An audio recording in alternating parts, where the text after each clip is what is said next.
up, ladies and gentlemen? We are back. We are live. It is the Freight Coach Podcast, the top podcast in transportation, coming to you guys every single weekday, 8:30 a.m. Pacific, 10:30 Central, to break down some industry headlines. But most importantly, you guys provide some actual insight into what you can do with all of this information. If this is your first time tuning in, welcome. This is the real side of freight, ladies and gentlemen. And I do say that before every single show. And what I mean by that is I only speak with transportation professionals, because at the end of the day, you guys, I want to talk to the right individuals who have done what you're looking to do, or who are currently doing what you're trying to achieve, so you can take that information, apply it, utilize it, and see a meaningful difference in your business and your life.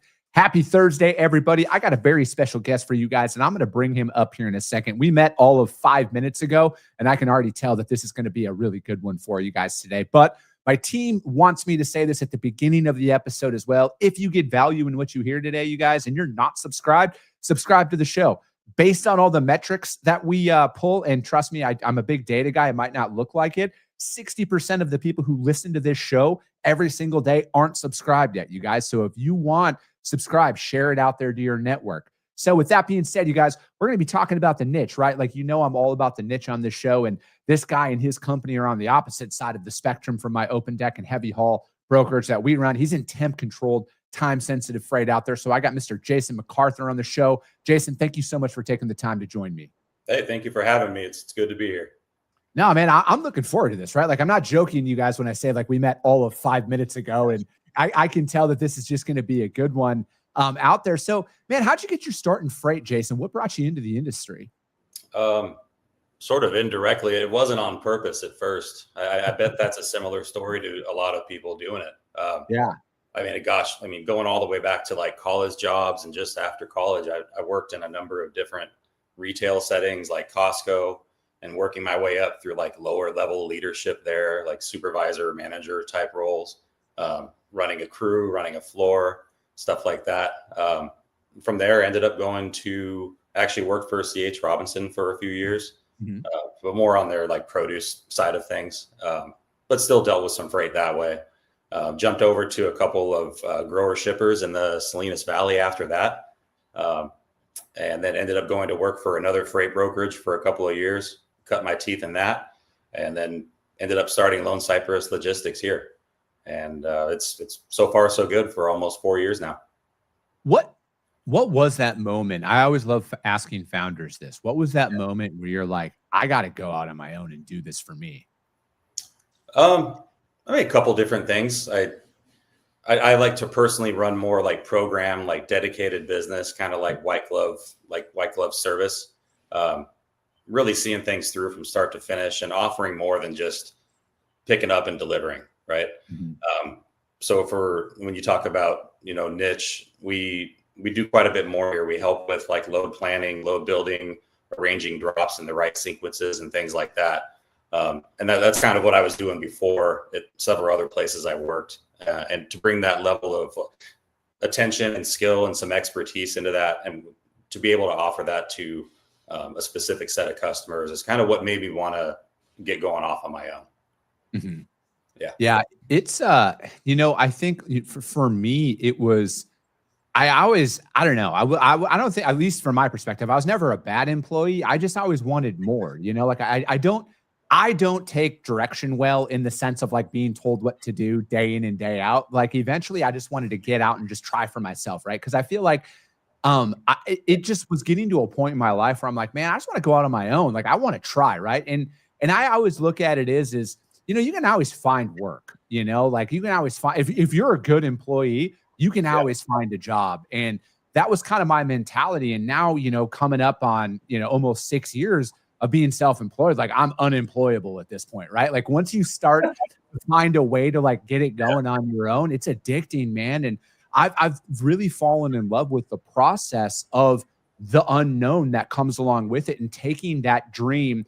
And then, like when I started everything, man, I was on like a broken folding table in my bedroom, like, and then just building it up to where it's at today is, man, it's awesome to see that growth. And, it's, we made a couple of small internal changes here from like our process, because like, I love developing business, but like once it kind of gets its wheels, I'm not that I don't like it, but I just kind of get bored.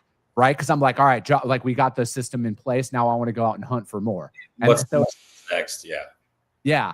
So it's like that's kind of like where I'm at with it. And those are those small tweaks that we've recently made where it's like, hey, now that I'm going to just focus on that. And it's, when you're out here building the company from nothing, you hit those inevitable walls where it's like, hey, you got to take more refined roles now if you want to grow and scale. Yeah.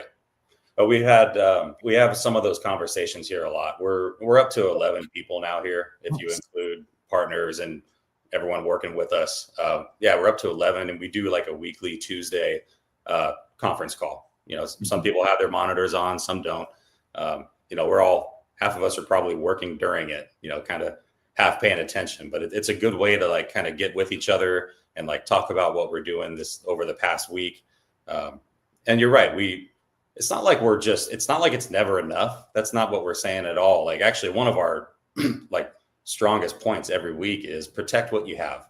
Like we're not here. You're not doing the business you have without the business you have.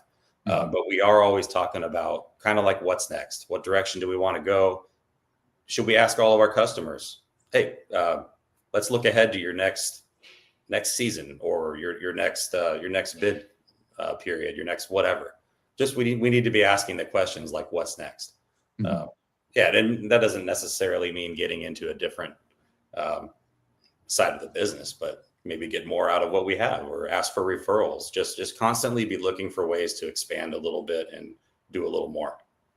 How are you working with your team right now from a business development perspective when you're out there and you see all the headlines in the industry, right? Like, freight recession and this is the longest blah, blah, blah, everything in the sun of like how to not go out and sell. So it's like, how are you working with your team and like, what are the big differences you've seen in business development pre-COVID and post-COVID?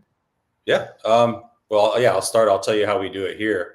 It's kind of an evolving deal here. We have 3 people right now that touch business development. We have Brent out in Michigan, who's kind of like our sort of customer facing type business development, constantly looking for new contacts, new ways to engage new potential customers to work with. We have Brian, who's recently started here. He's actually who got in touch with you about this. He's more of like a kind of a blend of like social media, reaching out to potential people that might want to join our company, reaching out to potential customers that might want to hear more about like what I spoke about earlier, more than just picking up and delivering, offering a bit of a blended, like all-encompassing service, sort of start to finish. So he does that. And then we have another Brian, one of the partners here, who's kind of oversees a lot of that and also dips his toe in the water too. Where Brian and I are headed down to IFPA down in Anaheim in a couple of weeks. So definitely a lot of face-to-face customer and potential customer interaction with him. And then as far as like pre-COVID versus now, I wasn't really doing this pre-COVID. I was still working for a shipper, but I was on some pretty big business working. I'll say it. I was working for Taylor Farms in Salinas here, massive produce shipper, and helping them with the like national Walmart business, which is just huge. I think it was their biggest account at the time. It was really, really big, tough work. But in doing that account, I got to see a lot of like what was out there and what it was like for, say, the salespeople at Taylor trying to reach new customers and develop business with existing customers. And I don't know. I think it seemed maybe a little bit easier before COVID. That's not that's not fact. It's just maybe how I feel about it. During COVID, a couple of years, Wild West, right? Everything was crazy.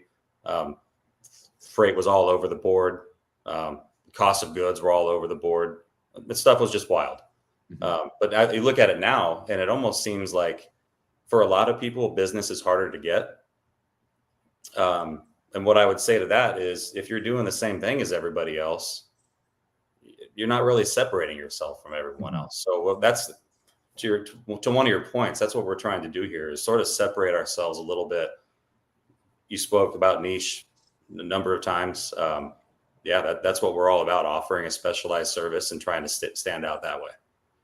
Yeah, I was just talking to a buddy of mine yesterday about this, right? Because like, you see a lot of stuff on social media and again, everybody makes it seemingly, it's so easy, right? Like everybody's making $5 million a year. Like it's just the norm, right? Because that's just what social media breeds. And I think like when we're out here and we're developing business, I try and tell people like pre-COVID freight selling, it like the rejection was all still there, but like the main difference that I noticed is if you got the decision maker on the phone and you had a couple of decent conversations with them, they're going to give you like a prove it shipment, right? Like, hey, cool. Like if you are who you say you are, let's roll. Let's try one of these out.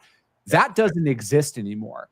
Like there's, and that's pretty much non-existent because most people aren't even answering their phones anymore. Because I think there's just such a constant bombardment of stuff that's going on. But to your point, Jason, and one thing that we found success in when we are cold calling people inside of our niches is that's what sticks out. I'm like, hey, I'm just calling to see, like, are you 100% using flatbeds in this situation? And I'll call out their product. I'll call out everything because, there's a potential blend there. And that does throw them off their normal rejection routine because they're like, oh, wait, hold on a second. What are you? No, I'm asking this. This is all I'm concerned about. If you guys don't do this, I won't call you ever again.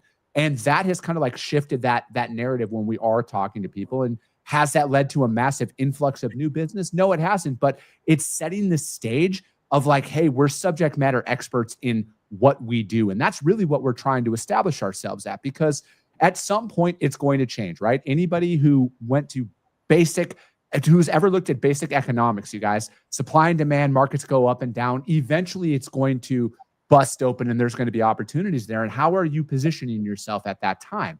So it's like, I feel like it's very important to go out there. And when I was doing my research for the show here, and you mentioned it, Jason, like it seems like seemingly everybody who works for you was a shipper at some point. Yeah, almost everybody, or some side of supply side. Almost everybody, yeah. Like with that being said, how are you guys able to bring that different understanding to the shipper community? Because I feel like if there's one thing a lot of people do in sales, they don't put themselves in the other seat of your prospects or anybody who kind of touches it, because you have that singular, how do I make money off of this transaction? Yeah. I love that question because that's one thing that we definitely touch on here. And there's a way to say it. Most shippers and most like freight managers don't want to be told that we've sat in their seat before. We know how to do your job. I'm sure most of them feel like their job is pretty tough. It's demanding. Your phone never stops. I mean, I know I feel that way. Mm-hmm. To me, it's kind of like someone saying that they have a dog and that's the same as having a child. both hard, but no, like it's hard to relate to somebody if you're not actually doing that job at that time. So we do like to say, hey, we come from the supply side before this. Again, we don't want to say we've sat in that exact seat, but we have some experience on working with shippers and for shippers. A lot of us did it for years, and being able to just explain that very quickly and let them know that we're in their corner. Again, it's more than just picking up and delivering. We understand the requirements of showing up with a trailer that's pre-cooled, a chute that's in good shape, a trailer that's been washed out. There's not a bunch of wood or sand or dirt from a previous drop in there. We're hauling food for the most part, fresh food. And you need to show up like you're ready to load that. And when we can convey that pretty quickly to someone that sits in that freight manager chair or that dispatcher chair at a grower shipper, I think we catch their ear more often than we don't. We're not jumping in and going, what do you pay for this? How many loads a week can we get? It's a different conversation. We're trying to understand that if we can set some sort of relationship up, have a chance to talk about what both sides are good at and how we can marry that up. Mm-hmm. I've found that's how we typically get the best customers and this is the important part. We want people that want to work with us. We don't want to have to beg you every week. And for some people, that's their life as a freight broker. For what we're trying to do here, we're trying to get people that want to work with us too, like an actual relationship. Yeah. No, well said, right? Like, I think that's one thing that every sales rep, well, every is probably the wrong word to use. a lot of sales reps and a lot of business owners get to that point eventually, Jason, where they come to realize not all business is good business.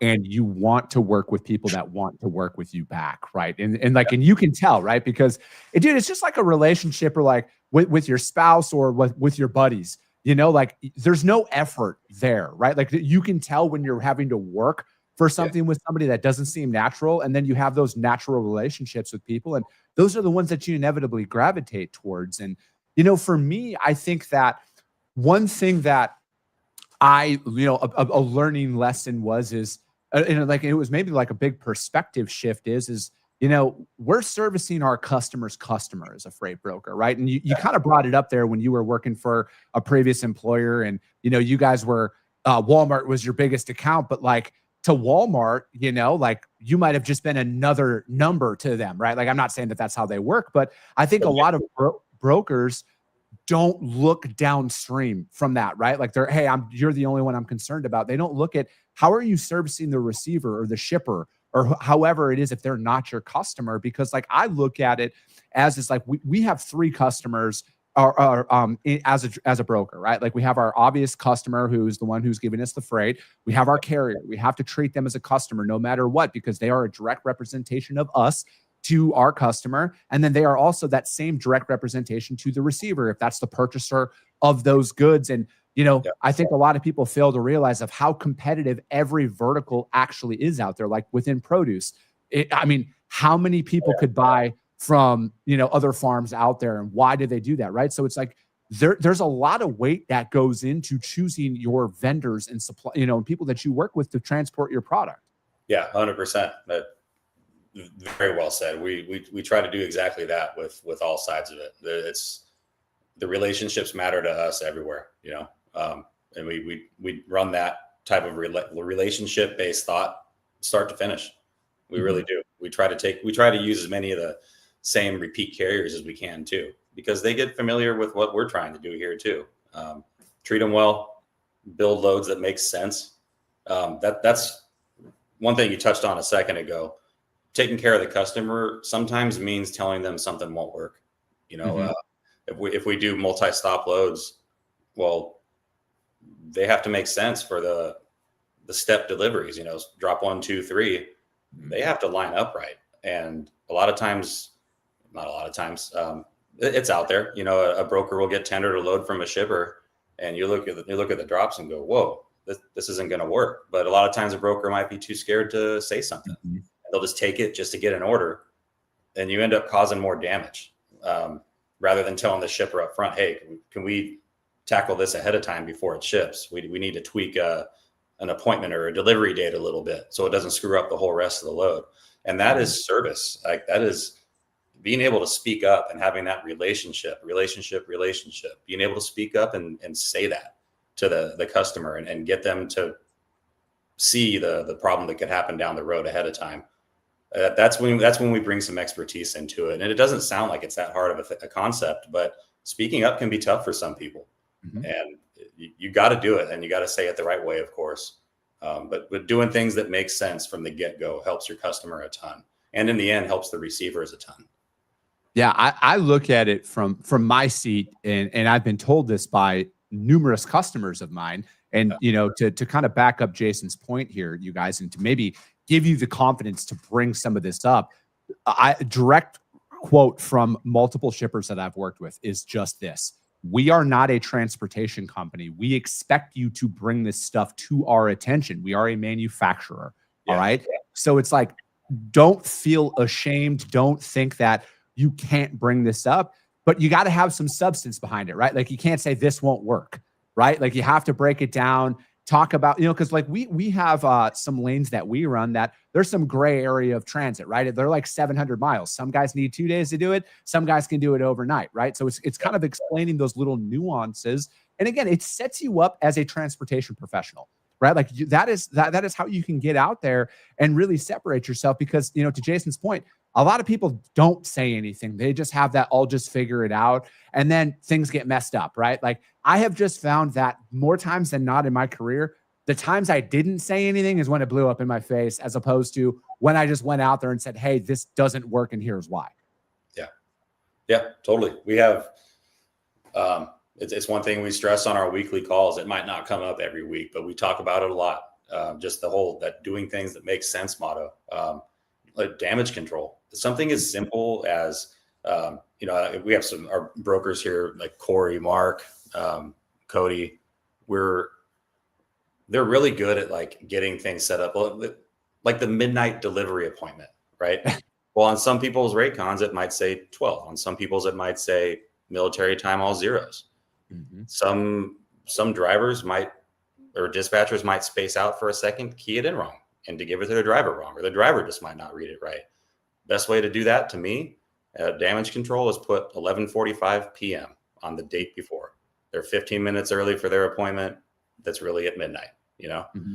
Just silly little things like that can make a world of difference, because I bet all of us watching this, or if not yet, it will happen. There will be a driver that will butcher a midnight appointment and they'll show up at noon the next day.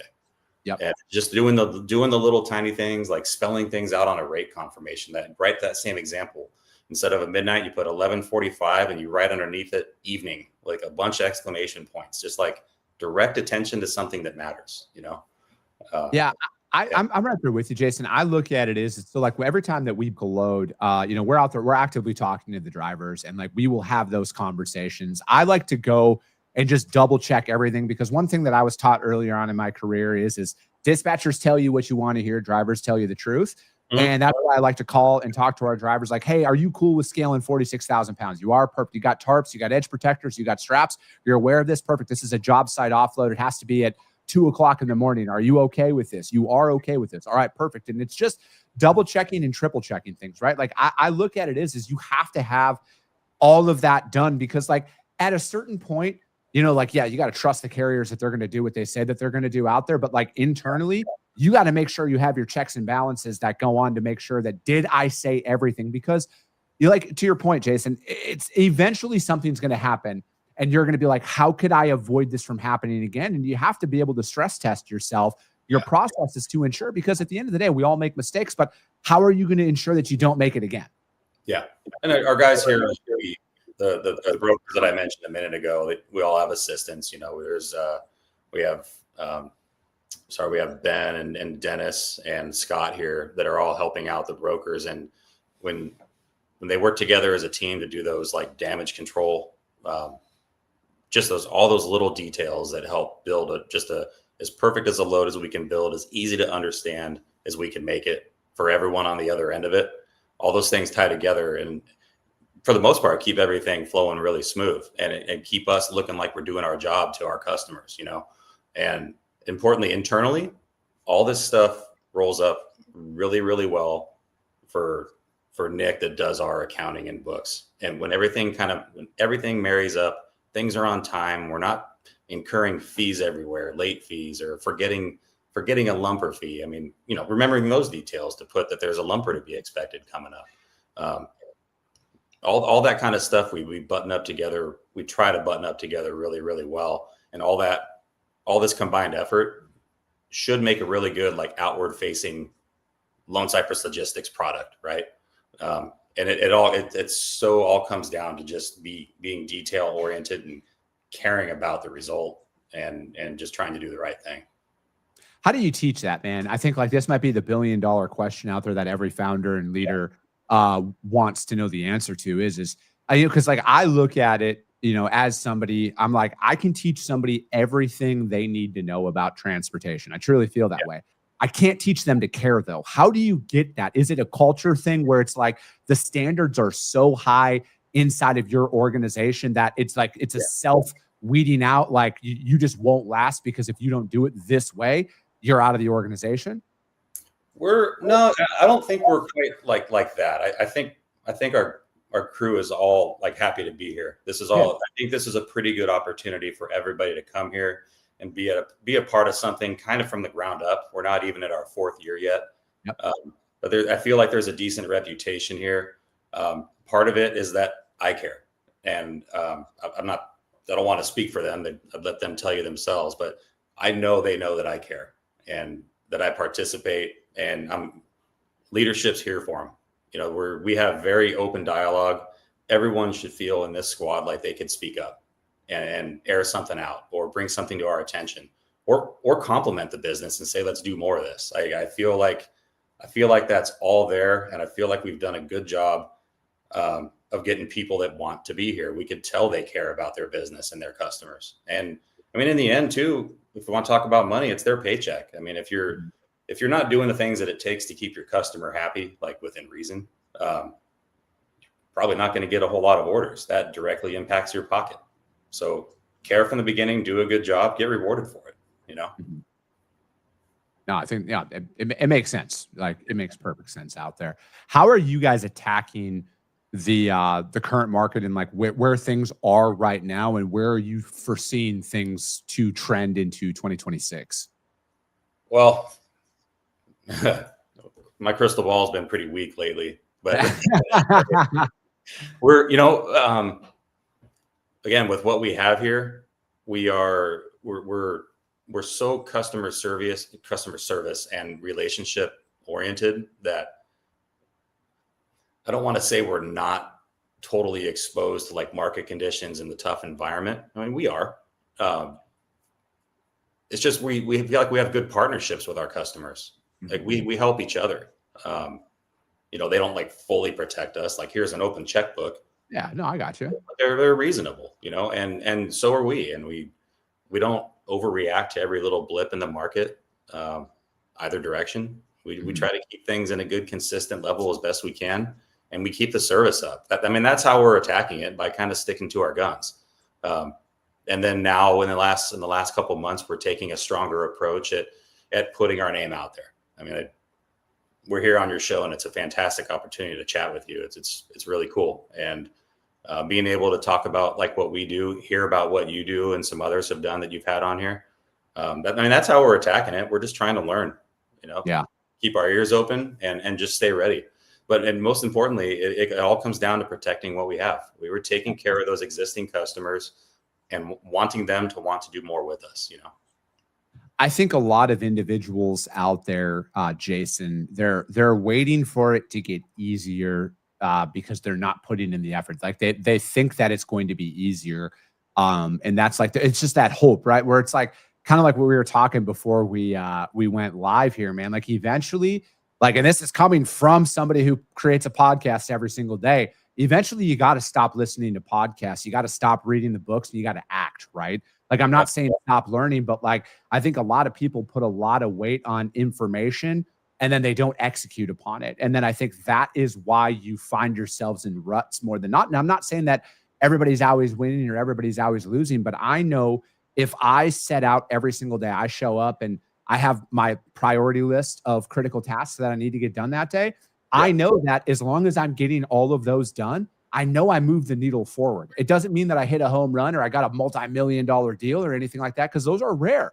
Those take time to build up. But I know that if I look back and I'm like, all right, I sent my sales emails, I made my cold calls, I touched base with my current customers, I read a book, whatever that looks like, you're getting a little bit better. And I feel like it's an all or nothing approach with a lot of individuals out there. And I feel like they're just waiting. They're waiting for that next market shift. And then they just think that miraculously everything's going to work itself out. And it's not.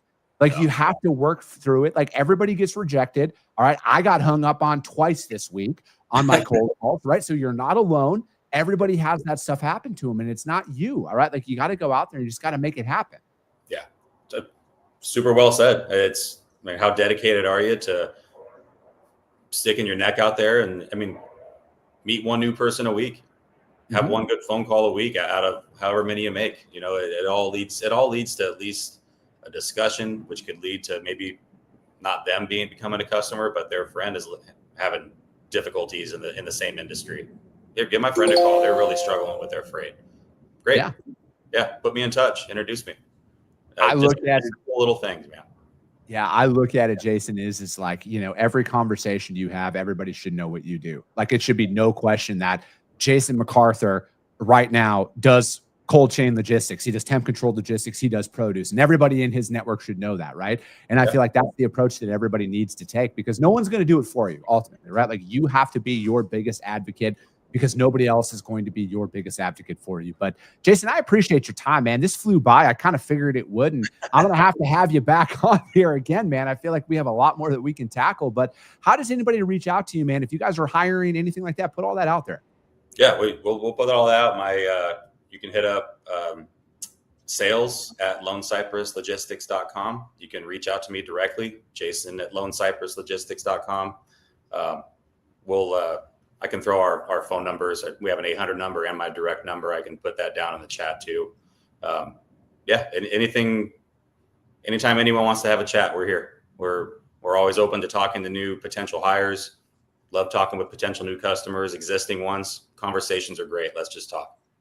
Perfect. I appreciate it, Jason. Thank you so much. That is going to be it for today, ladies and gentlemen. As always, if you got value in what you heard, subscribe to the show, you guys. And if you're feeling ambitious after this one, which you should be, because Jason just dropped a masterclass for you, rank the show on iTunes and Spotify, because if you saw value, your network's going to see it as well. I appreciate you guys. I love you guys, and we'll be talking to you soon.